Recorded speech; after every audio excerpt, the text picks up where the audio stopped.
दर्शकों नमस्कार, मैं प्रभाकर द्विवेदी और आप देख रहे हैं fast news India. Fast news India के हेल्थ केयर में आप सभी का स्वागत है। कहा जाता है कि जब स्वास्थ्य उत्तम हो तो सब उत्तम होता है। इसीलिए हमें आपके हमेशा स्वास्थ्य की फिक्र रहती है और हम हर दिन आपके बीच लेकर के आते हैं एक विशेषज्ञ डॉक्टर की राय। तो आज हम बात करेंगे हेल्थ केयर में वाराणसी के प्रसिद्ध हॉस्पिटल मेट्रो ऋषिदेव हॉस्पिटल की। यह वाराणसी के औलेसपुर में पड़ता है और एक प्रसिद्ध हॉस्पिटल है। और यहाँ पे हमारे संवाददाता आशीष श्रीवास्तव पहुंचे हुए हैं और आपके हेल्थ की चिंता करते हुए आपके हेल्थ से संबंधित कुछ प्रश्न किए हैं जो आपके लिए बहुत ही कारगर सिद्ध होगा। तो आप इस पूरे वीडियो को जरूर देखें, बिना ब्रेक किए, बिना इसको नेक्स्ट किए पूरी वीडियो को देखें। आपकी हेल्थ उत्तम होगी, मुझे ये पूरा भरोसा है। तो आइए हम ले चलते हैं सीधे आपको आशीष श्रीवास्तव के पास और दिखाते हैं हेल्थ टिप्स पे ये बात। लोग अपने हेल्थ सेगमेंट के तहत हम लोग जो है एक हॉस्पिटल पहुंचे हैं, जो हॉस्पिटल का नाम मेट्रो ऋषिदेव हॉस्पिटल है और उसके डायरेक्टर हैं डॉक्टर वरुण कुमार पाठक जी। इनसे हम लोग जानेंगे कि ये किस तरीके का यहाँ पे इलाज होता है और क्या क्या व्यवस्थाएं हैं और कितनी यहाँ पे फंक्शनें काम करती है। तो सबसे पहले मैं डॉक्टर साहब से अनुरोध करूँगा कि डॉक्टर साहब अपना परिचय बताएँ और उसके बाद जैसे कि हमारा प्रश्नों का प्रोग्राम शुरू होता है, हम लोग प्रश्न शुरू करेंगे डॉक्टर साहब से। डॉक्टर साहब नमस्कार, फास्ट न्यूज इंडिया की तरफ से। और सर सबसे पहले हमारे व्यूअर्स आपका परिचय जानना चाहते हैं। मैं doctor Varun Kumar Pathak, metro Rishidev hospital, अमरा बाईपास। सर जो सबसे पहला सवाल हमारा है कि व्यूअर्स ये जानना चाहते हैं हमारे कि यहाँ पे किस किस चीज़ों का इलाज होता है। और क्योंकि जो मैं काफ़ी देर से बैठा हुआ हूँ और व्यूअर्स को अपने ये बता दूँ कि डॉक्टर साहब के पास समय एकदम नहीं रहता, बड़े मुश्किल से ही अपनी बेशकीमती समय निकाल के हमको दे रहे हैं।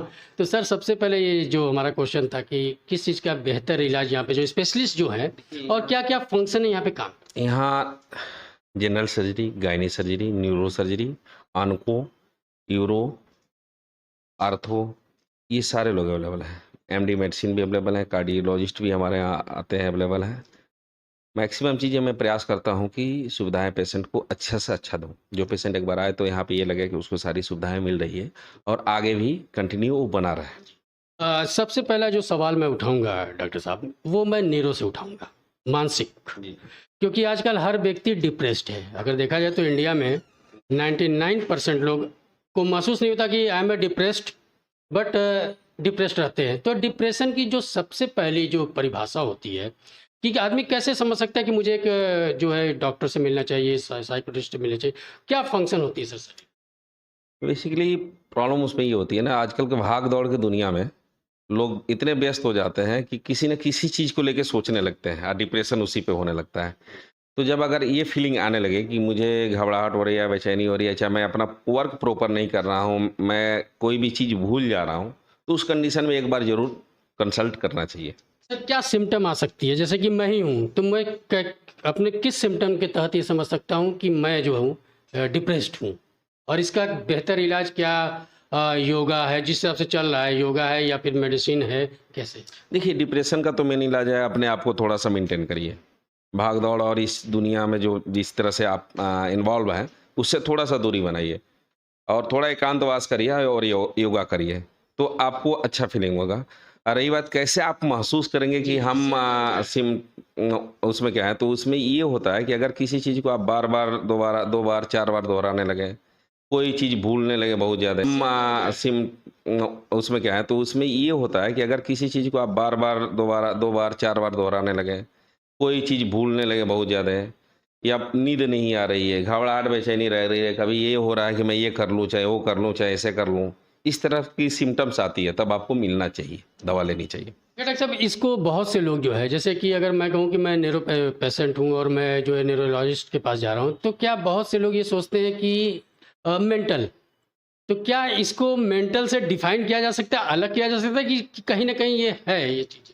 नहीं, कुछ लोगों को साइकोलॉजिकल प्रॉब्लम रहती है, जैसे कि माइनिया ये रहती है कि मुझे ये चीज़ें बार बार मुझे हो रही है, जैसे फीलिंग आप माइंड से अगर करेंगे कि मुझे पेन हो रहा है, तो ज़रूर जाहिर सी बात है कहीं ना कहीं थोड़ा बहुत पेन महसूस होगा शरीर में। तो मेंटल ये होता है कि मुझे महसूस ही नहीं करना है कि पेन हो रहा है, मुझे वर्क करना है, मुझे एक्टिव रहना है। आप फीलिंग लाइए अपने अंदर कि मुझे एक्टिव रहना है, तो ये सब प्रॉब्लम नहीं आएंगी। तो क्या इसको मेंटल की श्रेणी में नहीं रखा जा सकता सर, जिसको मैं पागल कहूँ या ऐसे नहीं, कहूँ? पागल तो पागल का मतलब होता है कि आप यहाँ बैठे हैं, जैसे मैं अभी पागल हो जाऊं तो ये उठा के आपको मार दूं, चाहे इधर उधर कुछ कर दूं, या मैं आपसे बदतमीजी से बात करूं, जी। आपकी बात को ना समझूं, तब पागल हो, तब वो आदमी पागल है ना। काफ़ी देर से मैं बैठा हुआ डॉक्टर साहब, और 2 दिन से मैं आपसे समय ले रहा था, ये हमारे व्यूवर्स भी जान रहे हैं। और डॉक्टर साहब, आप ओटी में जब जाते हैं तो कौन से ज़्यादा पेशेंट आपके पास रहते हैं ओटी के? जैसे अगर जनरल देखा जाए, जो 60% अगर कहते हैं तो उसको मान लिया जाता है कि ये वही पेशेंट होते हैं। तो ज़्यादातर पेशेंट जो आपके पास आते हैं, जो आपके थ्रू जो हैंडल होते हैं, वो किस टाइप? जनरल और गायनी। सर उसमें क्या, कैसे मतलब उनका इलाज होता है या कुछ होता है? उसमें देखिए, जो मेडिसिन से होने लायक रहता है मेडिसिन से, जो सर्जरी के लायक होता है वो सर्जरी से होता है।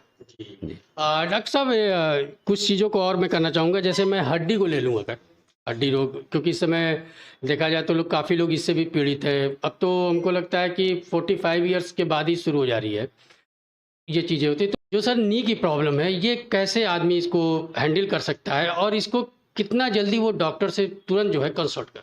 देखिए, नी जॉइंट की जो प्रॉब्लम होती है, बेसिकली आज का जो दुनिया है भौतिक नहीं रह गया है। आजकल की दुनिया जो है वो फिजिकली सब चीज़ हो गया। तो जो आदमी आजकल जैसे कि बाइक यूज कर रहा है, कार यूज कर रहा है, और एक्सरसाइज कुछ नहीं हो पा रहा है शरीर का, धूप में नहीं रह रहा है, विटामिन डी तो हमको धूप से ही मिलता है, दूध भी प्रॉपर आदमी नहीं ले पा रहा है, मिल्क के कैल्शियम की कमी हो जाती है, तमाम तरह की चीज़ें हैं, इसके पीछे घुटने की प्रॉब्लम होती है। तो इसके लिए हमें थोड़ा सा इस चीज़ों पे गौर करनी चाहिए कि मुझे खान पान में क्या लेना है।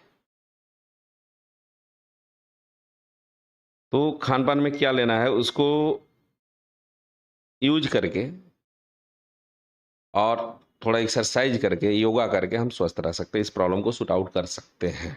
अगर बहुत ज़्यादा थोड़ा बहुत है तो मेडिसिन से और योगा वोगा से ठीक हो जाएगा, लेकिन अगर बहुत प्रॉब्लम हो गया, नी जॉइंट अगर एकदम खराब हो गई, तो नी रिप्लेसमेंट करते हैं, रिप्लेसमेंट करते हैं, ये सब करते हैं।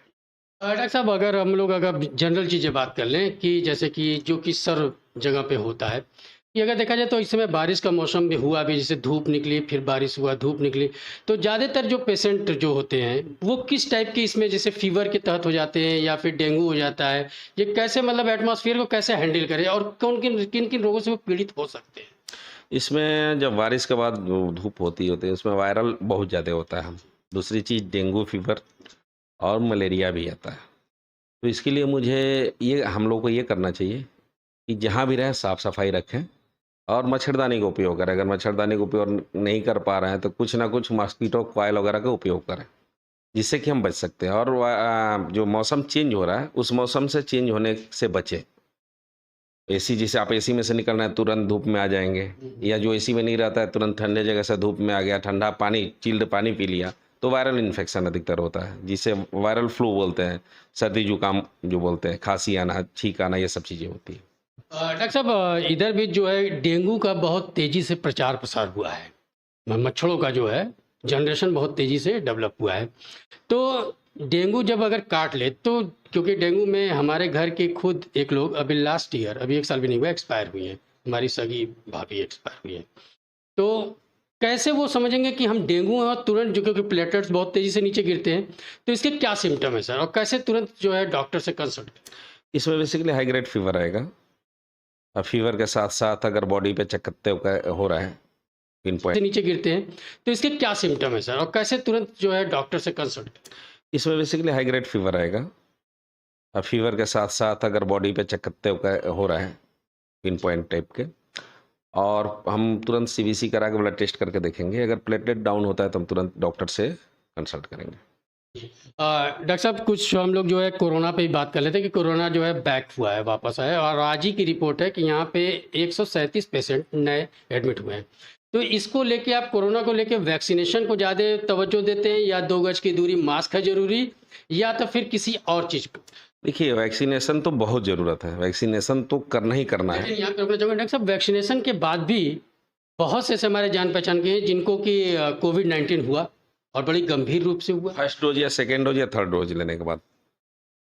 सेकेंड डोज कितने दिन पहले लिए थे वो? मतलब होने के हमको लगता है कि 20-25 दिन 20 नहीं, सेकंड डोज जब लगा उसके कितने दिन के बाद हुआ ये मैं पता पूछ था 1 महीने। 1 महीने के बाद हो गया। इम्यून सिस्टम में भी हो सकता है ना डेवलप हुआ, में भी हो सकता है कि सेकंड डोज ना लगा हो प्रॉपर, उसके पीछे भी हो सकता है। या अच्छा डॉक्टर साहब, वो ये भी था कि वो डायबिटिक पेशेंट थे। हाँ, इसके पीछे भी हो सकता है। प्रॉपर डोजिंग अगर हुई होती, ऑप्शनल तो सब में रहता है, अपवाद तो सब में रहता है। ये भी कोविड टीका जो लगता है तो कोई भी नहीं कहता कि 100% इससे नहीं होगा। 100% तो किसी में श्योरिटी नहीं रहती है, लेकिन ये है कि उससे सिक्योरिटी आपकी ज़्यादा है। डॉक्टर साहब, यहाँ पे ये हमारे व्यूवर्स और मैं भी जानना चाहूँगा कि जैसे मुझे मान लीजिए कोरोना का सेकंड डोज भी लग गया, तो ये कितने दिन तक कवर्ड किया है मुझे? ये बहुत बड़ी गंभीर जो है चीज़ें हैं और प्रश्न है। ये लगभग 1 ईयर के नियर अबाउट में आपको इसका डोज, थर्ड डोज लगवाना पड़ता है। हाँ। और डॉक्टर साहब, आपकी जो अब मैं आप पे ही आ रहा हूँ डॉक्टर साहब, आपके उस पे तो जो आप ऑपरेशन करते हैं या फिर जो पेशेंट को ट्रीट करते हैं या देखते हैं, उसमें सर सफलता का कितना परसेंट है सर? हम लोग के यहाँ तो लगभग मान के ये चलिए 99% के लगभग हम लोग लेके चलते हैं। और यहाँ पे मैंने देखा कि जैसे लगता है कि फ्री में या मेला लगे इतनी भीड़ होती है डॉक्टर साहब, तो क्या इसके कारण आपके व्यक्तित्व है या आपके जो द्वारा किए गए इलाज है या सोशल वर्क भी है सर? नहीं, सोशल वर्क भी है, हमारे द्वारा जो इलाज करके गए हैं उनके पीछे भी सबका सहयोग भी है। और अगल बगल के जो हम लोग सामाजिक सेवाएं करते हैं, चाहे समाज से लोगों से मिलते हैं, उनका भी सहयोग रहता है। वो लोग, ये लगता है कि नहीं यहाँ पे अच्छा इलाज हो रहा है, इसके पीछे लोग आते रहते हैं, भेजते रहते हैं। डॉक्टर साहब, आपके इस बेशकीमती वक्त से धन्यवाद। कुछ देश और क्षेत्र की जनता को कोई संदेश देना चाहेंगे सर? देश की सहयोग रहता है, वो लोग, ये लगता है कि नहीं यहाँ पे अच्छा इलाज हो रहा है, इसके पीछे लोग आते रहते हैं, भेजते रहते हैं। डॉक्टर साहब, आपके इस बेशकीमती वक्त से धन्यवाद। कुछ देश और क्षेत्र की जनता को कोई संदेश देना चाहेंगे सर? देश के और क्षेत्र के लोगों को यही संदेश देना चाहेंगे कि अपने देश और अपने क्षेत्र को स्वच्छ रखें, हर जगह सफाई रखें, पानी इकट्ठा ना होने दें, जिससे कि हमारे यहाँ मलेरिया और डेंगू के मच्छर ना पैदा हो। दूसरी चीज़, सबसे बड़ा संदेश मैं ये देना चाहता हूँ, हमारे देश में आजकल गौरैया विलुप्त हो रही हैं। इसकी मुहिम में हमारा एक मित्र अतुल पांडे जी हैं, जो इस पे व्याघ्र फाउंडेशन चलाते हैं गौरैया बचाने के लिए। हम व्यग्र हैं, तो उनकी मुहिम में भी हम साथ देते हैं और सहयोग करते हैं, लगे रहते हैं। उसके साथ मैं ये चाहूँगा कि हर लोग कम से कम 5 पेड़ जरूर लगाएं। ये वृक्ष अगर लगाएंगे तो हमारी प्राकृतिक जो है स्वच्छ होगी और हम लोग भी स्वस्थ रहेंगे और स्वच्छ रहेंगे। तो यही मेरा नारा है कि 5 पेड़ लगाएं, अपने धरती को स्वच्छ और अपने को स्वस्थ रखें। आपने देखा कि किस तरीके से डॉक्टर साहब से हमारी बात हुई, डॉक्टर वरुण पाठक जी से, और हम इनसे उम्मीद करेंगे कि नेक्स्ट टाइम में थोड़ा सा हमको ज़्यादा समय दें, जिससे कि हम अपने आप लोगों को और अपने भी लाभ पहुंचा सकें। धन्यवाद। फास्ट न्यूज़ इंडिया के साथ आशीष श्रीवास्तव के साथ संदीप पटेल। Thank you. आप सभी दर्शकों ने फास्ट न्यूज इंडिया की ये खास प्रस्तुति हेल्थ टिप्स को विशेष ध्यान से देखा, जिसके लिए आप सभी दर्शकों को धन्यवाद देता हूं और उम्मीद करता हूं कि फास्ट न्यूज इंडिया की ये प्रोग्राम आप सभी को पसंद भी आया होगा और आपके सेहत को उत्तम बनाने में कार्य भी करेगा। और हम निरंतर हर दिन आपके बीच इस तरह की हेल्थ टिप्स प्रोग्राम लेकर के आते हैं, क्योंकि दर्शकों, सेहत उत्तम हो तो सब उत्तम होता है। कभी हमें खांसी की प्रॉब्लम होती है, कभी हमें बेचैनी होती है, कभी हमें फीवर होता है, कभी कुछ भी होता है, क्योंकि कोई भी रोग कभी भी पूछ करके नहीं आता। और जब हमें रोग होता है तो हमें हमारे आसपास के पड़ोसी, अपने परिजन तरह तरह की दवाइयां देने की सलाह देना शुरू कर देते हैं, चाहे वो घरेलू उपचार हो, चाहे वो हॉस्पिटल के उपचार हो। उसमें बड़ा भ्रम हो जाता है कि हम कहां जाएं, कौन सी दवा करें, क्योंकि स्वास्थ्य हमारा निरंतर बिगड़ता जाता है। इसीलिए दर्शकों, आप सभी लोगों के लिए हमने ये हेल्थ टिप्स प्रोग्राम शुरू किया है। यदि इस प्रोग्राम को आप निरंतर देखेंगे तो आने वाली किसी भी प्रकार की बीमारी से बिल्कुल, आप बीमारी होते ही, क्योंकि ये दैवी व्यवस्था है, इसमें ना तो हमारा बस चलता है ना तो आपका बस चलता है।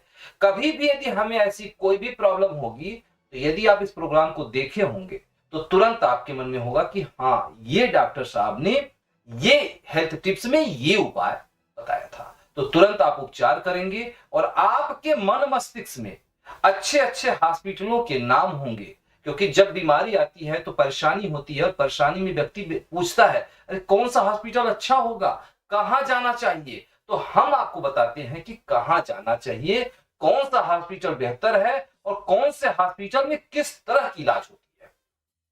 तो अब हमें दे इजाजत, लेकिन आप बने रहें फास्ट न्यूज इंडिया पे, क्योंकि यहां होती है हर खबर पर नजर और हम लेकर के आते रहेंगे हेल्थ टिप्स में और ऐसे ही अनेक प्रोग्राम। तब तक के लिए आपको नमस्कार।